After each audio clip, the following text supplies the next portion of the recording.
এর আগের দিন আমরা সিপিইউ শিডিউলিং এর ব্যাপারে জেনেছিলাম। আজ জানবো শিডিউলিং অ্যালগরিদম গুলোর ব্যাপারে। তার মধ্যে প্রথমটার ব্যাপারে জানবো আমরা ফার্স্ট কাম ফার্স্ট সার্ভ। এটি প্রথমে বলে রাখি, ফার্স্ট কাম ফার্স্ট সার্ভ বা এফসিএফএস এটি একটি নন প্রিএমপ্টিভ টাইপ অ্যালগরিদম। নন প্রিএমপ্টিভ কোনগুলো বলেছিলাম? যেগুলো রানিং থেকে কখনোই কাজ শেষ করার আগে ওয়েটিং এ যাবে না, অর্থাৎ তারা রেডি থেকে রানিং এ গেলে কাজ শেষ করেই রানিং থেকে এক্সিট করবে। ঠিক আছে, তাহলে কি হচ্ছে, processor enters the ready queue first, execute first in the ready queue, first is executed first। অর্থাৎ রেডি কিউ এর মধ্যে যারা থাকবে, ধরি P1 P2 P3 যারা আছে, তাদের মধ্যে এই রেডি কিউ এর মধ্যে অর্থাৎ লাইনের মধ্যে যারা আছে তাদের মধ্যে প্রথমে যে আছে ফার্স্টে যে আছে সেই ফার্স্টে এক্সিকিউট হবে। ঠিক আছে, এইভাবে ফার্স্ট কাম ফার্স্ট সার্ভ অ্যালগরিদমটা চলবে, যেটাকে আমরা বলবো ফিফো প্রিন্সিপাল ফলো করছে, অর্থাৎ ফার্স্ট ইন ফার্স্ট আউট এই প্রিন্সিপালটা ফলো করছে, যে প্রথমে আসছে সেই প্রথমে যাচ্ছে। এই এফসিএফএস বা ফার্স্ট কাম ফার্স্ট সার্ভে কিছু অ্যাডভান্টেজ কিছু ডিসঅ্যাডভান্টেজ আলোচনা করে নিই আমরা, তারপরে আমরা এর অঙ্কগুলো দেখব। অ্যাডভান্টেজ কি হচ্ছে, ইজি ইমপ্লিমেন্টেশন, অর্থাৎ খুব সহজে ইমপ্লিমেন্টেশন করা যাচ্ছে।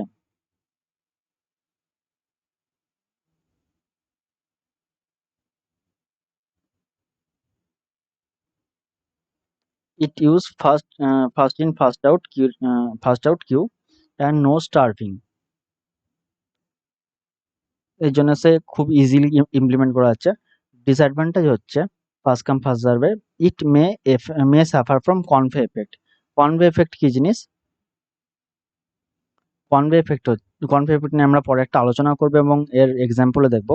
এখন বলে রাখি, কনভে এফেক্ট হচ্ছে কোনো ছোট প্রসেস যদি সামনে থাকে বা কোনো বড় প্রসেস যদি প্রসেসিং এ চলে যায়, তাহলে ছোট প্রসেসগুলোকে তার অনেক বেশি সময় ওয়েট করতে হবে। ছোট প্রসেস বলতে যাদের বাস টাইম কম, বড় প্রসেস বলতে যাদের বাস টাইম বেশি।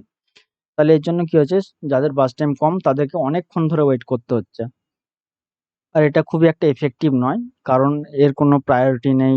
মানে যে প্রথমে আসবে সে প্রথমে যাবে, পরে যদি কোনো হায়ার প্রায়োরিটি বা ইম্পর্টেন্ট কোনো প্রসেস আসে সে চান্স পাবে না।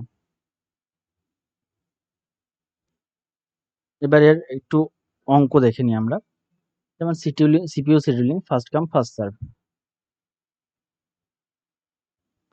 এখানে আমরা সিরিয়াল নাম্বার দিয়েছি এবং প্রসেসের আইডি দিয়েছি P1 P2 P3 P4 P5 P6, অর্থাৎ এখানে মোট 6টি প্রসেস আছে। এখানে তাদের অ্যারাইভাল টাইম আছে, অর্থাৎ রেডি কিউয়ে আসার টাইম দেওয়া আছে, কে কখন রেডি কিউয়ের মধ্যে এসছে, এবং তাদের বাস টাইম দেওয়া আছে। বাস টাইম মানে কি, এক্সিকিউশন টাইম, অর্থাৎ কে কার কতটা সময় লাগবে এক্সিকিউট করতে।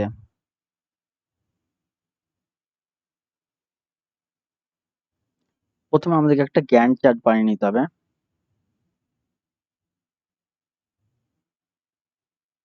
গ্যান্ট চার্ট বানিয়ে নিলে আমাদের অঙ্ক করতে সুবিধা হবে এবং এটা বানানো একটা ইম্পর্টেন্ট জিনিস।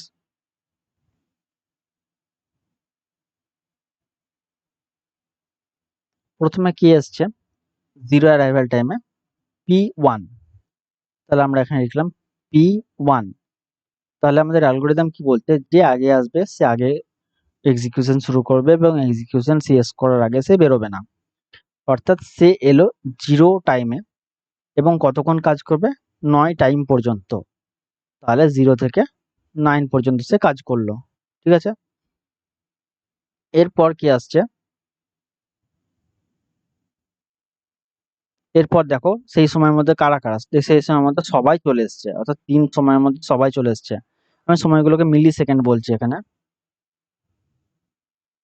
0 মিলি সেকেন্ডে P1 এসেছিল এবং তার 9 মিলি সেকেন্ড কাজ ছিল, সে 9 মিলি সেকেন্ড পর্যন্ত কাজ করেছে, সেই সময়ের মধ্যে বাকি সবাই চলে এসছে। ঠিক আছে, কে কে আগে এসছে, P2 আগে এসছে, P3 আগে এসছে, P4 আগে এসছে, তিনজনে দেখো একই সময় এসছে। এর মধ্যে আমি যে কাউকে নিয়ে এক্সিকিউশন শুরু করতে পারি। তো টেবিলে যেহেতু আমার P2 আগে আছে, তাই P2 কে নিয়ে আমি এক্সিকিউশন শুরু করছি। P2 কে আমি গ্যান্ট চার্টের মধ্যে এন্ট্রি দিলাম এবং P2 কত সেকেন্ড কাজ করেছে, কত মিলি সেকেন্ড, 3 মিলি সেকেন্ড। তাহলে 9 প্লাস 3 মিলি সেকেন্ড কত হচ্ছে, 12 মিলি সেকেন্ড পর্যন্ত সে কাজ করলো। বোঝা গেছে? এরপর কি আসবে, P3 আসবে। P3 কতক্ষণ কাজ করবে, 2 মিলি সেকেন্ড পর্যন্ত। তাহলে 12 আর 2 অর্থাৎ 14 মিলি সেকেন্ড পর্যন্ত মোট কাজ করলো। এরপর কি আসছে P4 কতক্ষণ কাজ করছে 4 মিলি সেকেন্ড।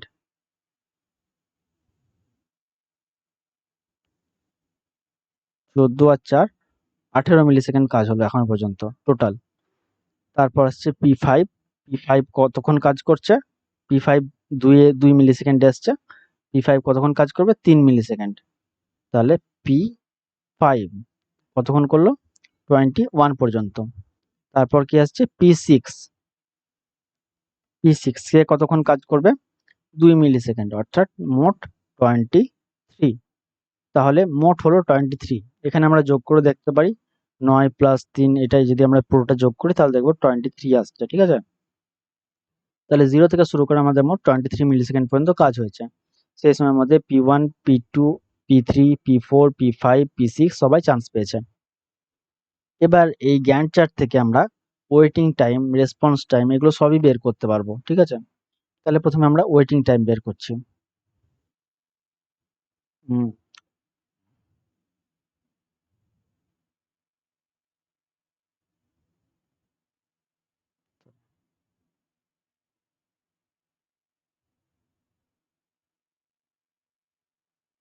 আমরা টার্ন অ্যারাউন্ড টাইম বের করি। টার্ন অ্যারাউন্ড টাইম কোনটা হচ্ছে তাহলে এর, যে কখন এসছে অর্থাৎ অ্যারাইভাল টাইম, আর তার কমপ্লিশন টাইম।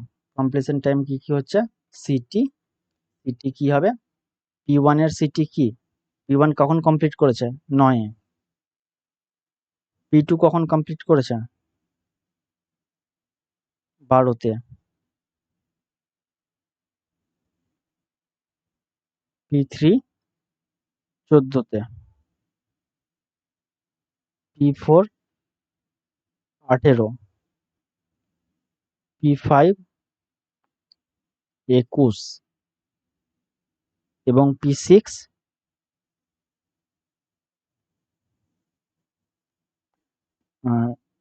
23। এটা পাওয়া গেল আমাদের।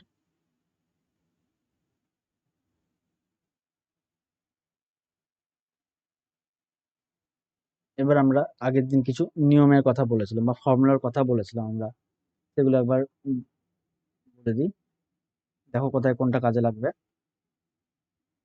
দেখো রেসপন্স টাইম, ওই টার্ন অ্যারাউন্ড টাইমে যে লাল লাল করে দেওয়া আছে এগুলোই এখন কাজে লাগবে,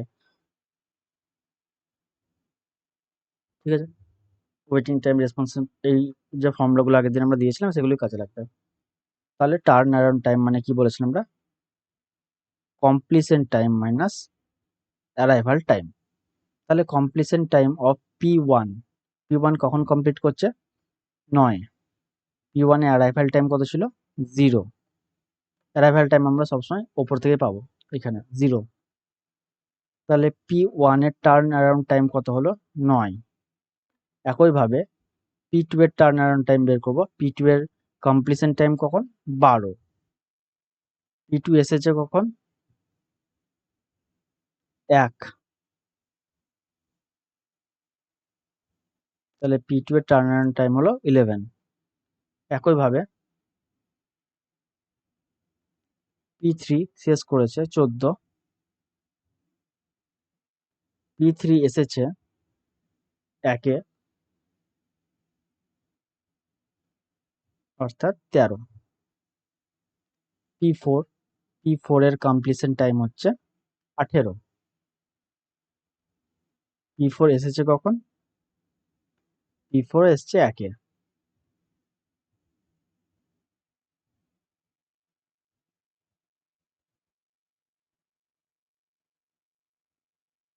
এরপর হচ্ছে P5 এসছে 2 এ,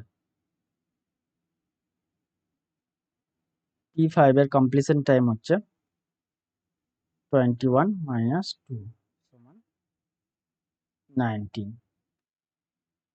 P6 এসছে 3 এ এবং P6 এর কমপ্লিশন টাইম হচ্ছে 23 মাইনাস 3 সমান 20।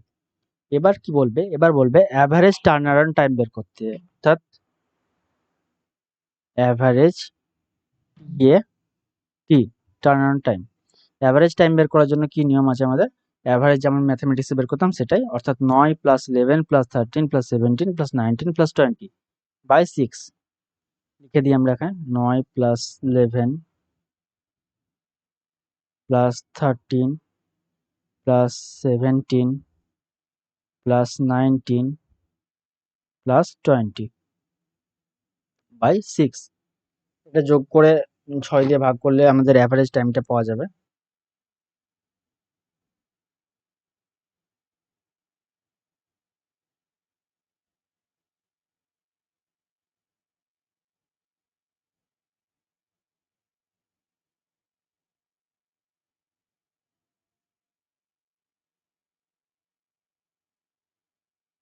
তাহলে হচ্ছে 89 বাই 6।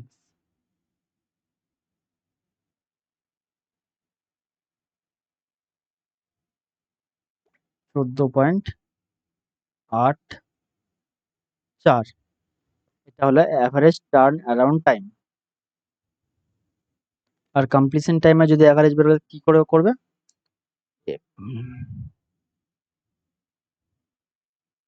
একই নিয়ম, এইগুলো যোগ করে 6 দিয়ে ভাগ, যোগ করলে কত হচ্ছে দেখো।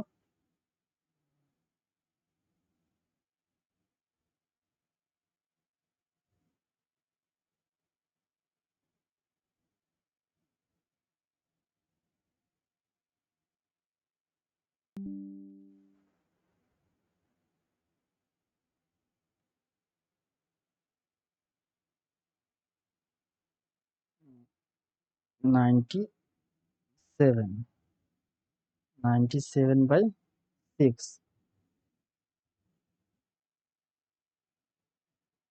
অর্থাৎ 16.16। তাহলে এটা আমরা সিটি অর্থাৎ কমপ্লিশন টাইম পেলাম এবং টার্ন অ্যারাউন্ড টাইম পেলাম। এরপর আমাদেরকে বের করতে হবে average time,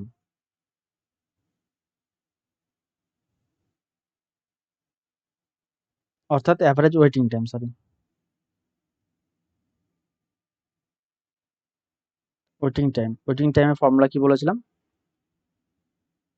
turn around time minus বাস টাইম।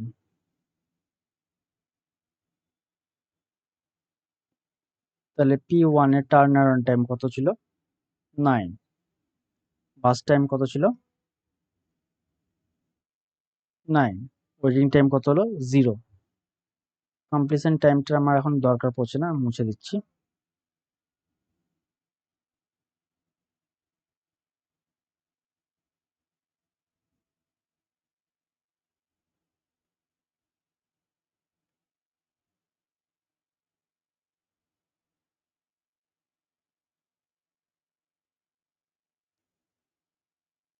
P2 এর টার্ন অ্যারাউন্ড টাইম ছিল 11, বাস টাইম ছিল 3। তাহলে P2 এর হলো 8। P3 টার্ন অ্যারাউন্ড টাইম হচ্ছে 13। P3 এসছে কখন? কাজ করেছে কতক্ষণ? P3 2 মিলি সেকেন্ড কাজ করেছে, ঠিক আছে।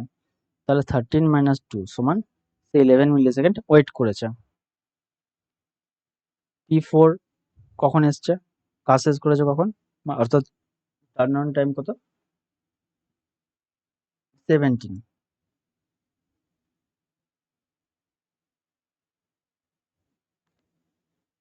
সে এসছে, সে কাজ করেছে 4।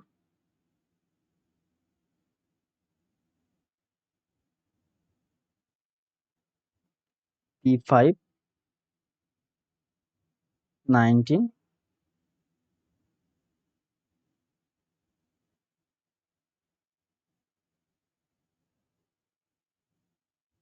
সে কাজ করেছে 3 মিলি সেকেন্ড, অর্থাৎ 16।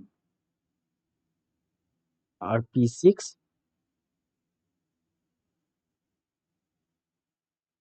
20, সে কাজ করেছে 2 মিলি সেকেন্ড।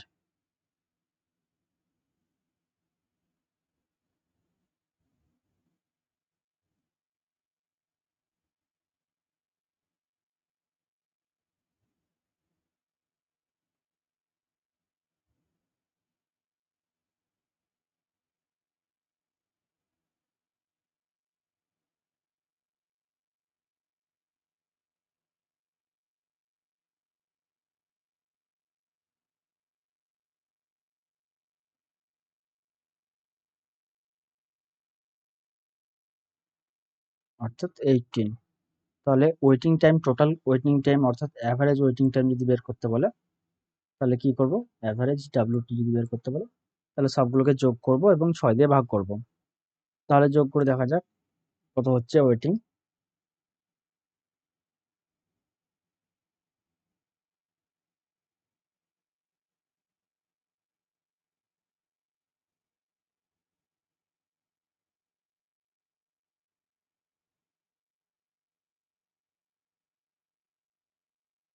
তাহলে এগুলো টোটাল যোগ করে হচ্ছে 0 plus 8 plus 11 plus 13 plus 16 plus 18 divided by 6।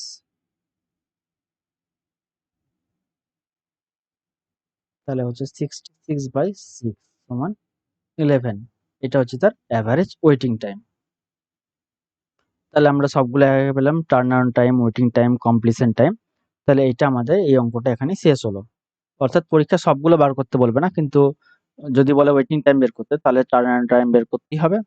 সেখান থেকে বাস টাইমটা বিয়োগ করলে আমরা ওয়েটিং টাইম পেয়ে যাচ্ছি। টার্ন অ্যারাউন্ড টাইম বের করতে বললে কমপ্লিশন টাইম বের করতে হবে আমাকে, অর্থাৎ যেটা আমরা গ্যান্ট চার্টের শেষের নাম্বারগুলো থেকে পাচ্ছি, এবং সেখান থেকে আমাদের তাদের অ্যারাইভাল টাইমটা বিয়োগ করলেই পেয়ে যাবো। এবার পরীক্ষায় কোনো একটা কিংবা দুটো বের করতে দিতে পারে, সেটা যেমন দেবে তেমনভাবে করতে হবে। তাহলে আরেকবার বলে দিই কি করলাম আমরা এখানে। প্রথমে আমরা গ্যান্ট চার্ট তৈরি করলাম। সেই গ্যান্ট চার্ট কি করে তৈরি করলাম, যে প্রথমে এসছে তাকে আমরা প্রথমে প্লেস করলাম। একই সময় যদি একাধিক প্রসেস এসছে তাহলে তাহলে তাদের প্রসেস আইডি অর্থাৎ যেখানে আমরা টেবিলে যেমন দেওয়া আছে সেই হিসেবে আমরা লিখলাম। অর্থাৎ P2 আগে এসছে, P2 কে আগে ধরলাম, P3 কে তারপর এবং P4 কে তারপর লিখলাম। এই অর্ডারটা যদি আমরা চেঞ্জ করি তাহলে খুব একটা অসুবিধা হবে না। তারপর আসছে কে P5, P5 2 এসছে তাই P5 তারপরে গেল, এবং P6 তারও পরে এসছে অর্থাৎ সবচেয়ে শেষে, তাই সবচেয়ে শেষে গেল P6। ঠিক আছে, এবং তাদের যে যতটা কাজ করেছে, যে 0 তে শুরু করেছে P0 এবং 9 পর্যন্ত এক্সিকিউট করেছে তাই হলো 9। P2 কি করেছে, 9 এ এক্সিকিউশন শুরু করেছে এবং তার এক্সিকিউশন টাইম ছিল 3 মিলিসেকেন্ড। তো 9 + 3 × 12 পর্যন্ত সে কাজ করলো, তাই তো। এবং P3 তারপর কাজ করতে শুরু করেছে, অর্থাৎ 12 এ কাজ করতে শুরু করেছে এবং তার কাজ ছিল 2 মিলিসেকেন্ডের। তাই 12 + 2 = 14 পর্যন্ত সে কাজ করেছে। P4 একইভাবে 14 + 4 = 18 পর্যন্ত কাজ করেছে। P5 18 এ কাজ করতে শুরু করেছে এবং তার কাজ ছিল 3 পর্যন্ত, অর্থাৎ 3 মিলিসেকেন্ড। অর্থাৎ 18 + 3 = 21 মিলিসেকেন্ড পর্যন্ত সে P5 কাজ করেছে। এরপর P6 21 মিলিসেকেন্ডে কাজ করা স্টার্ট করেছে এবং সে 23 মিলিসেকেন্ড পর্যন্ত কাজ করেছে। এই যে আমরা শেষের নাম্বারটা পাচ্ছি P1 এর শেষে, এটা হচ্ছে তার কমপ্লিশন টাইম। P2 এর কমপ্লিশন টাইম কত, 12, P3 এর 14, P4 এর 18, P5 এর 21, P6 এর 23। এরপর টার্ন অ্যারাউন্ড টাইম আমরা কি করে পাচ্ছি, আমরা যে কমপ্লিশন টাইম পেলাম সেখান থেকে আমরা তার অ্যারাইভাল টাইমটা বিয়োগ করলেই টার্ন অ্যারাউন্ড টাইমটা পাচ্ছি। তারপর আসছে আমাদের ওয়েটিং টাইম। ওয়েটিং টাইম আমরা কি করে পাবো, টার্ন অ্যারাউন্ড টাইম থেকে আমরা বাস টাইমটা বিয়োগ করব। অর্থাৎ সে কখন পুরোটা এক্সিট করেছে যেই সময়টায়, সেই সময় থেকে তার বাস টাইম অর্থাৎ সে কতক্ষণ এক্সিকিউট করেছে সেই সময়টা যদি আমরা বাদ দিই তাহলে আমরা তার ওয়েটিং টাইমটা পাচ্ছি। এবং অ্যাভারেজ বের করা, সাধারণ ম্যাথামেটিক্স আমরা যে অ্যাভারেজ বের করি সবাইকে যোগ করে নাম্বার অফ সংখ্যা দিয়ে ভাগ, সেটাই এখানে অ্যাভারেজ বের করা। তো টার্ন অ্যারাউন্ড টাইমের অ্যাভারেজ বের করতে দিলেও সেই টার্ন অ্যারাউন্ড টাইমগুলো যোগ করতে হবে এবং সেগুলোকে নাম্বার অফ প্রসেস দিয়ে ভাগ করতে হবে। ওয়েটিং টাইমটাও তাই, সবারই ওয়েটিং টাইম যোগ করে নাম্বার অফ প্রসেস দিয়ে ভাগ করতে হবে। আশা করি বোঝা গেছে। First come first serve. পরের দিন অন্য একটা আমরা শুরু করব শিডিউলিং অ্যালগরিদম এবং তার অঙ্কও দেখব।